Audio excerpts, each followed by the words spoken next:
우리가 지난주에 요한계시록 전체의 구조를 한번 살펴보았는데 다시 한번 우리가 마음속에 좀 우리 스스로에게 복습한다는 생각으로 한번 얘기해 봅시다. 1장은 서론이었고, 그렇죠? 2장과 3장은 그 도미티안 박해, 그 극심한 고통과 두려움의 박해 시대에 그때 그 소아시아 지역에 있는 7 교회의 상황, 그게 2장과 3장이었고, 그때 그 박해가 이루어지고 있는 그때에 그러면 하늘에서는 무슨 일이 있었는가? 그 하늘의 예배가 이제 앞으로 우리가 또 살펴보겠지만 4장과 5장이라고 그렇게 말씀드렸고, 그리고 이제 요한계시록에서 가장 난해하고 좀 어려운 부분이 6장에서 16장입니다. 거기 안에는 4개의 사이클이 나온다고 그랬죠. 그 4개의 사이클은 뭐냐면 7인, 7 나팔, 7 표적, 7 대접, 그렇게 말씀드렸죠. 그리고 이제 17장과 18장은 바벨론의 멸망, 그리고 19장, 20장은 예수 그리스도의 승리, 마지막 21장과 22장은 새 하늘과 새 땅, 새 예루살렘. 우리가 항상 이걸 머릿속에 염두에 두시고요. 지금 우리가 어디에 와 있는지를 항상 잘 이렇게 그렇게 분별을 하셔서 지금 여기에 와 있구나, 그렇게 이해하시면 되겠습니다. 그래서 오늘은 서머나 교회, 그 도미티안 박해 상황에 있었던 여러 교회들 7 교회 중에 특별히 서머나 교회가 어떠한 상황에 있었는지를 우리가 한번 살펴보고, 오늘 2024년을 살아가는 우리에게 하나님은 무슨 말씀을 하기를 원하시는가, 정말 그거를 우리가 또 듣기를 원합니다. 본문에 우리가 보면 아시겠지만 그 7개의 모든 교회가 사실은 다 어려웠습니다. 뭐 어렵지 않은 교회가 어디 있겠습니까? 다 어렵지만은 특별히 그 중에서도 더 어려운 교회를 한번 생각해 보라 그러면 그 교회가 바로 오늘 우리가 살펴볼 서머나 교회거든요. 왜냐하면 그 구절을 한번 보세요. 내가 네 환난과 궁핍을 알거니와 그랬거든요. 그러니까 환난은 뭐 모든 교회가 다 당하고 있었던 환난입니다. 그 극심한 두려움과 고통과 그 좌절, 하나님을 향한 그 믿음을 과연 어느 순간까지 내가 지켜내야 되는가라는 그 환난은 모든 교회에 다 있었죠. 근데 오늘 거기에 구절에는 궁핍이라는 말이 나옵니다. 이 말은 오직 여기에만 나와요. 그러니까 다 어렵고 환난이 있고 박해가 있지만 서머나 교회는 그 이외에 또 궁핍하기까지 했다 이거죠. 예수 믿는 그 믿음을 지켜내면 모든 재산을 다 압수하고 몰수당하는, 얼마나 참 그 당시에 예수 믿는 그 믿음을 지킴으로 인해서 큰 정말 궁핍을 당했는지 서머나 교회는 더욱더 어려운 상황 가운데 있었거든요. 자, 그리고 이제 그 다음 한번 보십시오. 실상은 네가 부요한 자니라. 자칭 유대인이라 하는 자들의 비방도 알거니와 실상은 유대인이 아니요 사탄의 회당이라. 그러니까 이거는 무슨 뜻이냐면, 이제 당시 그 문헌에 따르면 서머나라고 하는 이 도시는 그 황제를 숭배하는, 그러니까 우상을 숭배하는 아주 대표적인 도시들 가운데 하나가 바로 서머나 교회였어요. 그 신전을, 황제 신전을 아주 앞다투어서 우리가 황제를 위해서 신전을 짓고 그렇게 하자 했던 교회들 중에 하나가, 도시들 중에 하나가 바로 서머나라는 도시거든요. 그래서 그걸 우리가 하나를 알고 있어야 되고, 또 하나는 뭐냐면 로마 제국 전체 가운데 유독 이 서머나라고 하는 이 도시에서 유대인 공동체의 세력이 아주 강했다라고 하는 문헌들이 있습니다. 그래서 다른 곳에도 있었지만은 특별히 이 서머나라는 곳에서 유대인의 세력이 너무나 강했다 이거죠. 그래서 이곳의 유대인들은 대단히 강성 유대인, 아주 그렇게 막 강한 유대인들이 많았던 곳이 바로 서머나 지역이거든요. 여러분이 아실지 모르겠지만 그 초대교회 그 예수 믿는 교부들 중에 폴리캅이라는 사람을 들어보셨어요? 폴리캅? 그 폴리캅이 바로 이곳 서머나 출신의 사람이거든요.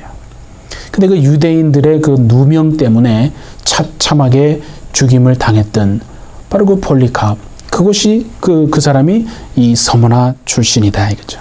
그리고 이 당시에 그러니까 이 유대인들이 서머나 교회의 성도들을, 예수 믿는 사람들을 얼마나 참 괴롭혔는지를 문헌에서 보면 알 수 있습니다. 그게 뭐냐면 유대인들이 보세요. 지금 도미티안 박해잖아요. 예수 믿는 사람들을 다 잡아서 정말 죽이고 재산도 몰수하고 자녀들 죽이고 부모가 보는 앞에서 또 정말 그 경기장에서 사자의 밥이 되게 하고 모욕을 준 다음에 또 로마 초입에 들어오는 길에다가 그냥 태워서 죽이고 그런 상황이에요. 그때 어떤 유대인 무리들이 교회에 오는 거예요. 그리고 교회에 와서 하는 얘기가 나도 예수 믿겠다. 내가 구약에 보니까 하나님이 보내신다고 하신 그 메시아, 바로 그 메시아가 예수 그리스도구나.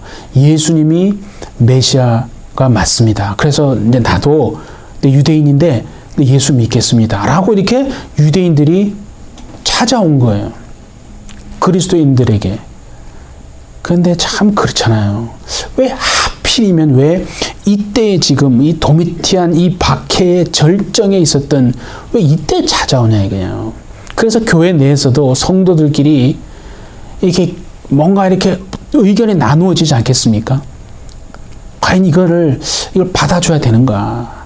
그 교회 내에서도 의심의 눈초리를 확실하게 거두지는 않았어요. 그렇게 막 하다가 받아줘요. 그래서 카타콤으로 데려가요. 그리스도인들이 그동안에 파두었던 그 카타콤 안으로 얼마나 복잡한, 그러게 아무도 오직 그리스도인들만 그 위치와 그걸 안다고 그랬잖아요. 함부로 갔다가는 나올 수가 없는 곳이잖아요. 그래서 그 유대인들을 예수 믿겠다고 한 사람들을 이렇게 받아들여요. 그래서 카타콤으로 들어가서 예배하고 같이 교제하고 모든 정말 정보들을 다 이렇게 줍니다. 그러니까 이제 그때 물고기 형상 있잖아요. 그 물고기가 이제 익투스인데 그거는 사실은 상징이잖아요. 예수 그리스도가 하나님의 아들이요 구세주입니다. 라고 하는 것을 이제 헬라어로 예수 그리스도스 데오스 휘오스 소테리아스 그거거든요. 그거를 앞에 글자만 따니까 익투스가 된 거예요. 그러니까 그건 이제 물고기라는 뜻이니까. 그러니까 사실은 물고기를 말하는 게 아니라 예수 그리스도가 하나님의 아들이요 구세주입니다. 라는 그 뜻이거든요. 그러니까 예수 믿는 사람들 사이에서는 아는 거죠. 익투스 그러면은 예수 그리스도가 하나님의 아들이요 정말 구세주이십니다. 예수 그리스도스 데우스 휘오스 소테리아스. 근데 이제 그 그리스도인들 사이에서는 이건 가짜야. 이건 가짜 익투스고 진짜 익투스는 이거야. 그래서 이걸 잘 구별해서 이렇게 들어와야 진짜 우리가 예배하는 카타콤에 들어오고 그렇지 않고 가짜 이걸 따라가면 그냥 못 나와서 죽게 되는 거죠. 그런 모든 정보들을 예수 믿겠다고 온 유대인들에게 다 줍니다. 그런데 그렇게 하고 난 다음에 어떤 일이 벌어진지 아십니까? 그 유대인들이요. 로마 군인들에게 찾아가는 거예요. 찾아가서 내가 그리스도인들을 잡아주는 거 도와주겠습니다. 그래가지고 로마 군인들 그 카타콤으로 데려와가지고 어떻게 되겠어요? 그냥 그리스도인들 싸그리 다 잡아가서 죽는 그 일이 벌어진 거예요. 여러분 이걸 지금 한번 우리 입장에서 한번 생각해 보세요. 지금 엄청난 상당수의 그리스도인들이 이미 죽었어요. 잡혀가서 정말 그 수치와 모욕을 당하고 순교하고 다 죽었어요. 근데 보세요. 근데 갑자기 오늘 어떤 유대인 무리가 우리 Our Happy Church에 지금 온 거예요. 나 유대인인데 예수 믿겠다고. 구약 성경에 말씀한 그 하나님이 약속하신 메시아가 예수 그리스도 그분이 맞습니다. 그래서 나도 이제 예수 믿겠다고. 그래서 왔어요. 그리스도인 되겠습니다. 라고 말하면 여러분은 그들을 행복한 유리교회 성도로 받아주시겠습니까? 여러분 안 받아주시겠습니까? 지금 그런 상황이라고 보시면 되는 거예요. 그와 동일한 일이 이미 한 번 있었어요. 교회가 완전히 쑥대밭이 되고 난 다음에 또 이런 일이 있는 거예요. 그러니까 여러분 받아들이겠는가 받아들이지 않겠는가 그 사이에 교회의 의견이 나누어지지 않겠어요? 안 됩니다. 어떤 사람들은 지난번에도 이렇게 했다 우리 받아줬다가 얼마나 많은 사람이 정말 우리가 죽고 순교당하고 겨우 지금 이렇게 지금 명맥 유지하고 있는데 또 이런 박해가 일어났는데 이 사람들 받아줬다가 또 그처럼 되면 어떡합니까? 안 됩니다. 받아주면. 그런 사람도 있는가 하면 그러나 그래도 받아줘야 됩니다. 진짜 저 사람들이 진짜 회심한 거면 예수 믿겠다고 한 거면 어쩔 겁니까? 그래서 그 교회 안에서요 막 서로 의견이 나누어서 싸우는 거예요. 해야 됩니다. 안 됩니다. 막 그런 지금 어려운 가운데 있었던 곳이 바로 여러분 서머나예요. 그림이 좀 그려지죠? 자, 그걸 마음의 염두에 두고 다시 한번 본문을 한번 보세요. 예수님이 이렇게 말씀하세요. 내가 네 환난과 궁핍을 알거니와 네가 실상은 부요한 자니라. 자칭 유대인이라 하는 자들의 비방도 알거니와 실상은 유대인이 아니요 사탄의 회당이라. 이렇게 말하는 것이 바로 그것 때문인 거거든요. 그러니까 보세요. 도미디안 박해로 인해서 모든 교회가 다 어렵습니다. 근데 이 서머나 교회는 더욱더 어려운 그런 상황에 있었던 그 교회. 근데 주님이요. 그 서머나 교회를 향하여 지금 무슨 말씀을 하십니까? 보세요. 내가 네 환난과 궁핍을 알거니와. 하나님이 궁핍, 그 환난과 궁핍을 그 당하고 있는 지금 정말 상황, 현실을 다 알고 있다라고 말씀하는 거예요. 여러분 이게 우리에게 교회에게 말씀하시는 하나님의 말씀 아닙니까? 내가 안다. 내가 다 알고 있다. 여러분 우리가 신앙생활 하면서 왜 섭섭한 마음이 없겠습니까? 왜 정말 억울한 일이 없겠습니까? 그냥 다 포기하고 다 때려치고 싶은 마음이 왜 여러분 없겠습니까? 그런데 정말 우리가 기도할 때 이 주님이 정말 이렇게 말씀하시는 것을 우리가 듣는다면 그 말 때문에 또 정말 일어나서 또 앞으로 나아갈 수 있는 거 아니겠습니까? 그러니까 주님이 이렇게 말씀하신 내가 안다. 내가 네 눈물 알고 있다. 네 섭섭한 그 마음 내가 다 알고 있다. 정말 그러면 정말 주님이 우리에게 그렇게 말씀하시면 여러분 되는 거 아니겠습니까? 그러니까 예수님이 오늘 2024년을 살아가는 우리에게도 동일하게 이렇게 말씀하시는 줄 믿습니다. 내가 안다. 네가 얼마나 고생하는지 내가 알고 있다. 정말 주님이 이렇게 말씀하십니다. 우리가 믿음으로 정말 이 말씀을 여러분 주님의 음성으로 잘 들으시고 2024년 내가 아닌 그리스도의 능력으로 살아내리라. 정말 다시 한번 믿음으로 다짐하시는 여러분 되시기를 바랍니다. 예. 그래서 10절 또 한번 보세요. 10절을 보시면 뭐라고 하냐면 너는 장차 받을 고난을 두려워하지 말라. 여러분 이게 정말 주님이 지금 위로하는 건데 이게 지금 여러분 위로가 되십니까? 이게 어떻게 위로가 됩니까, 여러분? 아니 이제 고난이 끝날 거야. 고난이 끝날 거야. 그것도 아니고 뭐라고요? 장차 받을 고난을 두려워하지 말라. 이게 무슨 여러분 위로입니까? 예? 그러면서 주님이 말씀하세요. 마귀가 장차 너희 가운데 몇 사람을 옥에 던져 시험을 받게 하리니 너희가 10일 동안 환난을 당하리라. 라고 말씀하시면서 그 다음에 하시는 말씀이요. 여러분이 너무나 잘 알고 있는 말씀 아니에요? 대부분 많은 교회들이요. 임직 예배할 때 꼭 많이 쓰는 본문이 바로 이거거든요. 뭐라고 했어요? 네가 죽도록 충성하라. 그리하면 내가 생명의 관을 주리라. 이 말씀이 정말 우리가 그동안에 생각하고 있었던 그러니까 네가 죽도록 열심히 수고하고 봉사하고 헌신하고 일하라. 그 말씀인지 사실은 그 의미가 아니거든요. 여기에 죽도록 충성하라는 말은 그냥 죽도록 열심히 수고하고 봉사하고 열심히 일해라, 주의 사역을 해라. 사실은 그런 의미가, 물론 그렇게 해석을 해도 되지만 정확한 원뜻은 그런 의미가 아니라는 거예요. 여기에 충성이라고 번역되는 말은 우리가 잘 아는 피스토스예요. 피스토스. 들어보셨는지요? 피스토스는 충성이라고 번역만 되는 게 아니고 두 가지 말로 사실은 더 번역이 됩니다. 피스토스는 충성 이외에 신실함으로 번역이 됩니다. 신실함. 그리고 또 하나 너무나 유명한 믿음. 우리가 잘 아는 믿음이라고 하는 것으로도 이 피스토스는 번역이 되는 거예요. 그러니까 충성으로만 번역되는 게 아니고 신실함 그리고 믿음이라는 것으로 번역이 되는 거예요. 그러니까 사실은 여기서 이 충성, 죽도록 충성하라 이 말은요, 열심히 일하라. 그러니까 봉사하고 헌신하고 열심히 주의 사역을 하라 그런 뜻이 아니고 죽어도 믿음 지켜라. 절대 믿음 버리지 말고 예수 믿음, 정말 죽어도 예수 믿음 지켜라 그런 뜻입니다. 원래. 그러니까 보세요. 지금 이 상황이 믿음을 정말 지켜내기가 너무 어려운 상황 아니에요? 그 두려움, 그 극한 공포와 환난과 어려움 그 속에서 정말 예수 믿음을 빼앗아가는, 그래서 믿음을 지키기가 어려운 정말 힘든 그런 상황이라 할지라도 죽어도 믿음 버리지 마라. 예수 믿음 지켜내라. 너 믿음 지켜내라. 그 말이 죽도록 충성하라는 뜻입니다. 죽어도 믿음 버리지 말고 죽어도 믿음 지켜라 하는 말이에요. 여러분 보세요.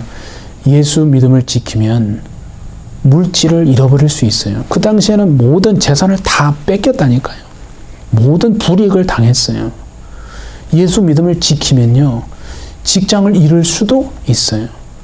그뿐만이 아니라 정말 어떤 큰 손해를 볼 수도 있는 거 아니에요. 그러니까 그럼에도 불구하고 우리가 권면해야 되는 것은 뭐냐면 그래도 믿음 지켜야 된다. 그래도 예수 믿음 버리면 안 된다라고 우리는 말해야 한다는 거예요. 그러니까 돈 때문에 믿음 버리면 안 됩니다. 어떤 미래에 보장된 어떤 삶이나 더 높은 그 자리를 위해서 믿음 버리면 안 되는 거예요. 그 어떤 것도 정말 우리에게 주신 이 믿음보다 더 중요한 것은 없다. 그러니까 죽더라도 정말 죽어도 믿음 너는 지켜라. 그 얘기를 지금 예수님이 서머나 교회 성도들에게 하고 있는 거예요. 왜 그러냐면 그 다음을 뭐라고 그랬어요? 예수 그리스도에 대한 믿음을 정말 죽어도 믿음 지켜라. 왜냐하면 비로소 그때 생명의 관을 주시겠다라고 말씀하시고 계시거든요. 그래서 이게 우리가 잘 이해를 해야 되는데, 자, 우리 요한복음 1장을 꼭 한번 먼저 좀 펴보시기 바랍니다. 요한복음 1장에 보면 어떻게 돼 있어요? 태초에 말씀이 계시니라 그렇게 돼 있잖아요. 그때 그 태초하고 창세기 1장 1절에 나오는 태초에 하나님이 천지를 창조하시니라. 말은 똑같은데 의미는 전혀 다릅니다. 왜 이걸 좀 우리가 보아야 되냐면, 너무나 이제 이게 중요한 게 뭐냐면, 이 창세기 1장에 태초에 하나님이 천지를 창조하시니라. 그때 태초는 하나님이 물질계든 비물질계든 창조하시기를 시작하셨던 그때라는 거예요. 그게 어떤 것이 됐든 하나님의 창조가 이루어지고 나타난, 창조가 되어지는 그때, 그게 태초고요. 요한복음의 태초에 말씀이 계시니라. 그 태초는 하나님이 물질이든 비물질이든 창조를 시작하시기, 창조를 계획하시기 훨씬 전에, 창조를 의도하시기 훨씬 전에 그때를 태초라고 말하는 거예요. 그래서 요한복음 그 1장 1절에 태초에 말씀이 계시니라의 그 말씀은요, 하나님의 창조물이 아닙니다. 그때 그 태초에 말씀이 계시니라의 말씀은 하나님이 창조를 의도하시기도 훨씬 전에 계셨던 거예요. 그러니까 하나님의 창조물이 아니라는 거예요. 하나님이 창조하시지도 않았음에도 불구하고 이 세상에 존재하고 있는 것이 있는데 요한복음은 그거를 말씀이라고 하는 거예요. 요한복음은 그거를 말씀이라고 하는 거예요. 태초에 말씀이 계시니라. 자, 그 다음에 뭐라 했어요? 그 말씀이 하나님과 함께 계셨다 그랬죠. 이것 때문에 이 함께라는 말 때문에 우리가 자꾸 어떻게 오해할 수 있는 게 되냐면 말씀이 하나님에게 종속되어 있다라고 생각합니다. 그렇게 오해할 수가 있어요. 그래서 이때 이 함께라는 말은 뭐냐면 헬라어로 day예요. day인데 그 뜻이 뭐냐면 영어로 말하면 face to face예요. 그게 신기하지 않습니까? 그 함께라는 말이 face to face, 뭔 말이죠? 얼굴과 얼굴을 마주하고 있다라는 뜻입니다. 그 말씀이 하나님의 창조물이 아니에요. 하나님과 얼굴을 마주하고 있는, 하나님이 창조를 의도하시기도 훨씬 전에 그 계셨던 말씀. 그러니까 하나님이 창조하지 않았음에도 불구하고 이 땅에 존재하고 있는 것이 요한복음에서는 말씀이라고 했단 말이에요. 그래서 이 말씀은 그거예요. 태초에 말씀이 계시니라. 그 말씀이 하나님과 함께 계셨는데 하나님에게 종속된 것이 아니고, 무슨 말이겠죠? 하나님께 종속되는 게 아니라 하나님과 완전히 분리되어서 하나님과 동등한 능력과 동등한 위격으로 서로 얼굴과 얼굴을 마주하고 계셨다라는 그 뜻입니다. 예. 그래서 그 다음에 보니까 이 말씀이 곧 하나님이시라 그랬잖아요. 이 말씀이 곧 하나님이시. 그러니까 하나님이 또 다른 하나님과 완전히 분리되어서 동등한 위격과 동등한 능력으로 얼굴과 얼굴을 마주 대하고 계셨다라는 뜻이 이 말씀이 곧 하나님이라는 뜻입니다.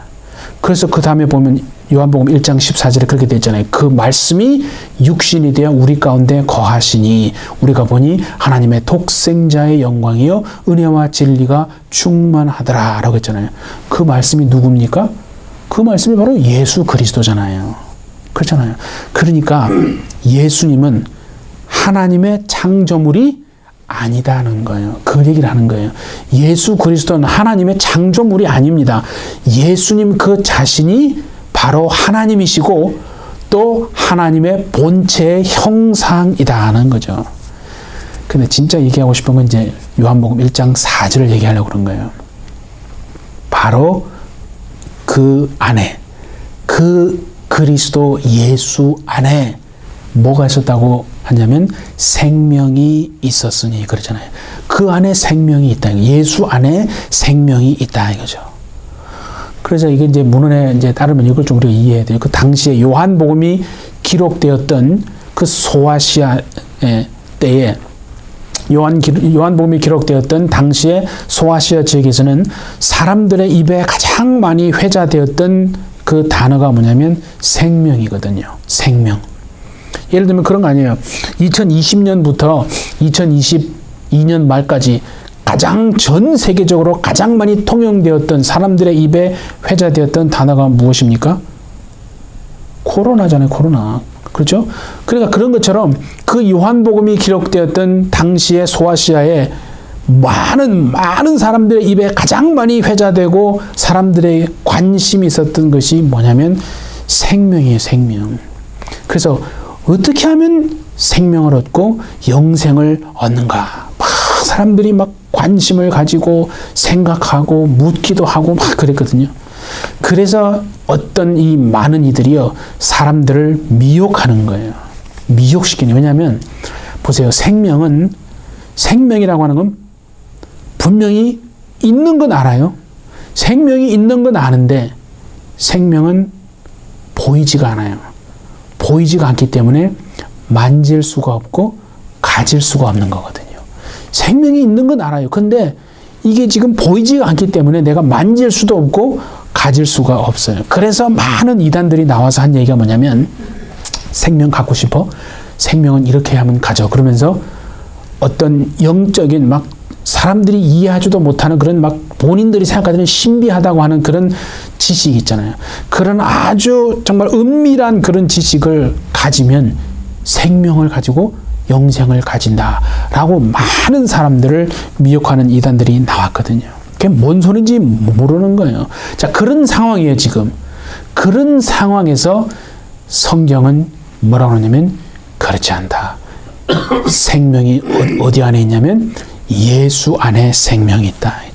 예수 안에 생명이 있다고 말하는 거예요. 여러분 보세요. 제가 지금 컵을 하나 가지고 있어요. 컵 속에 휴지를 하나 딱 넣어서 생각해보세요. 그러면 그 휴지를 만지지 않고 휴지를 가지는 방법이 있습니까? 컵이 있는데 컵 속에 지금 휴지가 들어가 있어요. 근데 그 휴지를 만지지 않고 휴지를 가지는 방법은 있죠. 뭐냐면 컵을 가지면 되는 거거든요. 그렇잖아요? 컵을 가지면 그 휴지를 가질 수 있는 거예요. 그러니까 예수 안에 생명이 있어요. 그러니까 예수를 가지면 생명을 가진다. 예수를 가지면 영생을 가지는 거예요. 누구도 생명을 만질 수가 없어요. 볼 수도 없고 그래서 가질 수가 없는데 예수 안에 생명이 있기 때문에 예수를 가지면 생명을 가지는 거예요. 그래서 요한복음 1장 12절에 그랬잖아요.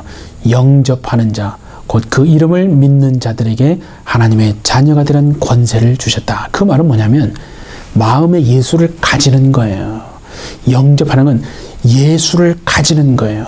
예수를 가지면 그 안에 있는 생명이 우리 안에 들어오게 된다 이거죠.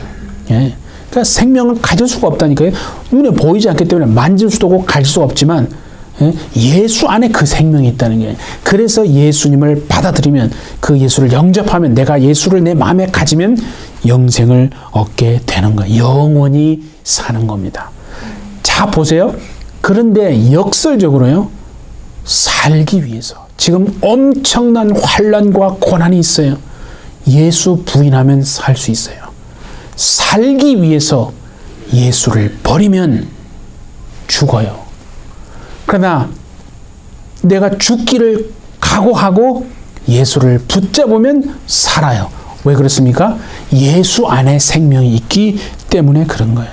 살고 싶어서 예수를 내가 부인하면 예수 안에 생명이 있기 때문에 사실은 죽는 거고, 죽기를 각오하고 예수를 붙잡으면 예수 안에 생명이 있기 때문에 내가 사는 것이다. 그래서 서머나 교회에게 말하는 거예요. 그 고난과 네가 당하는 궁핍과 환난 내가 알고 있다. 죽어도 믿음 지켜라. 그게 얼마나 역설적입니까, 여러분? 내가 살기 위해서 예수를 버리면 예수 안에 생명이 있기 때문에 사실은 내가 죽는 거예요. 그러나 정말 죽기를 각오하고 예수를 붙잡으면 예수 안에 생명이 있기 때문에 영생을 얻게 되는 것이다. 그러니까 그 상황에서 지금 예수님이 말하는 거예요. 죽어도 믿음 버리지 마라. 죽어도 믿음 지켜라. 그러면 생명의 관이 주어진다라고 말하는 거예요. 예수 안에 여러분 모든 것이 다 있습니다. 예수 안에 우리가 정말 그걸 믿지 않아서 그렇지, 솔직히 예수 안에 우리가 모든 필요한 것이 사실은 다 있는 거예요. 지혜와 모든 지식의 보화가 예수 안에 있고 또 예수 안에는 영원한 정말 즐거움이 있다라고 또 시편에도 그렇게 말하고 있거든요. 그러니까 어떤 환경과 어떤 상황에서도 예수 버리면 안 된다라고 지금 말하는 겁니다. 그러니까 보세요, 여러분. 우리가 어떤 상황에서 과연 내 삶에 생명과 소망이 가득 채워지기를 원하는가? 어떻게 하면 내 삶에 생명과 소망이 가득 채워지는가? 그거는 예수 그리스도가 내 삶에 가득 채워지면 바로 그분이 생명이고 소망이기 때문에 우리의 삶에 생명과 소망이 가득 차게 되어진다 하는 거 아니겠어요? 그러니까 정말 예수님으로만 가득 우리의 중심, 우리의 마음이 채워져서 생명과 소망으로 채워지는 여러분 되시기를 바랍니다. 우리 이렇게 한번 생각해 봅시다. 우리가 이 땅에서 다 이렇게 살다가, 그죠? 이제 삶을 다 살았어요.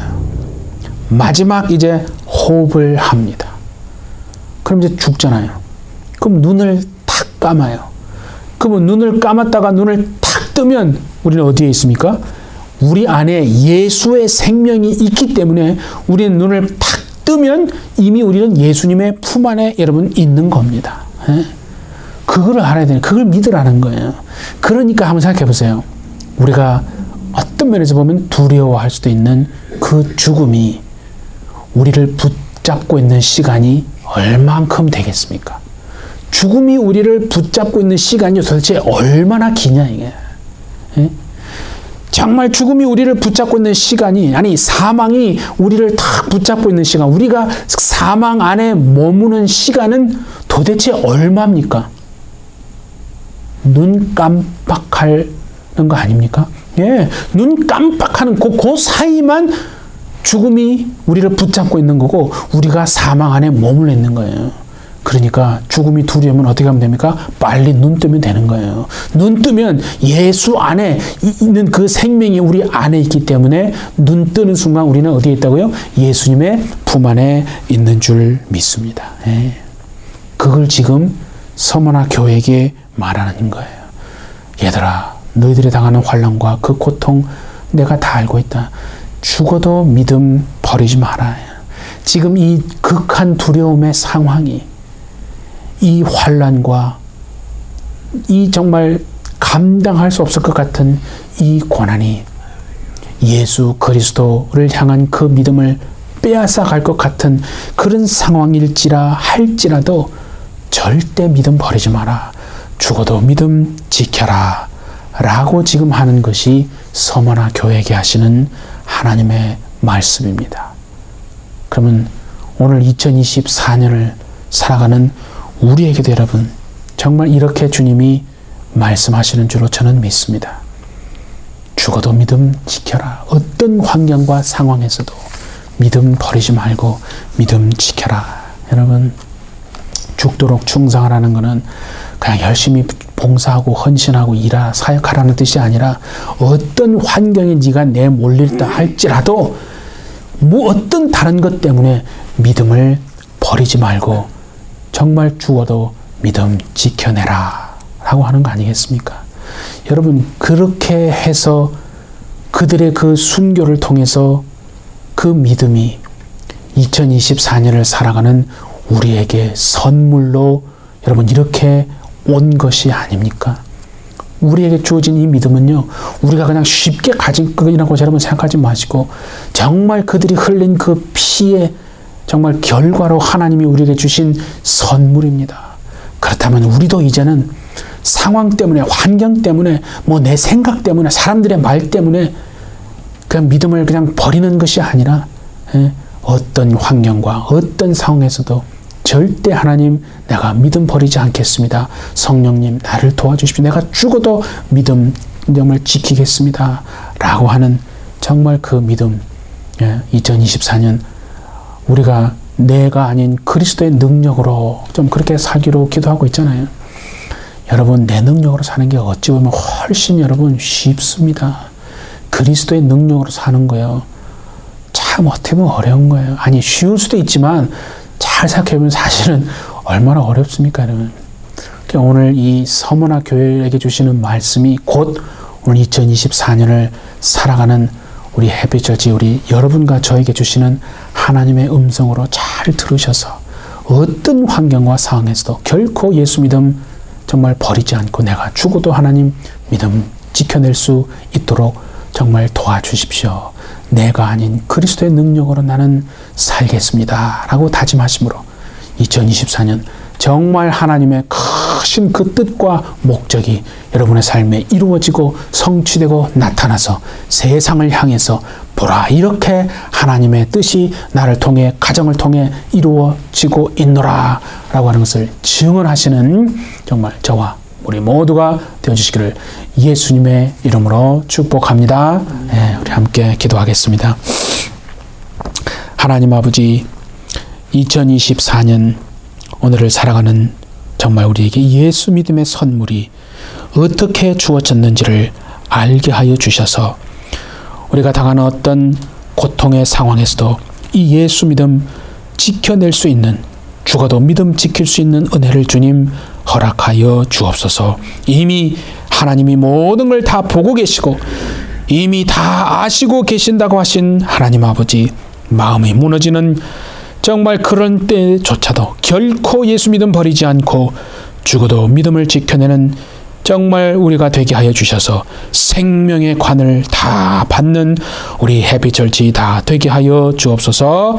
2024년 정말 하나님의 선하신 뜻과 목적이 반드시 우리를 통해 이루어지는 은혜로 역사하여 주옵소서. 감사드리며 예수님의 이름으로 기도하옵나이다. 아멘.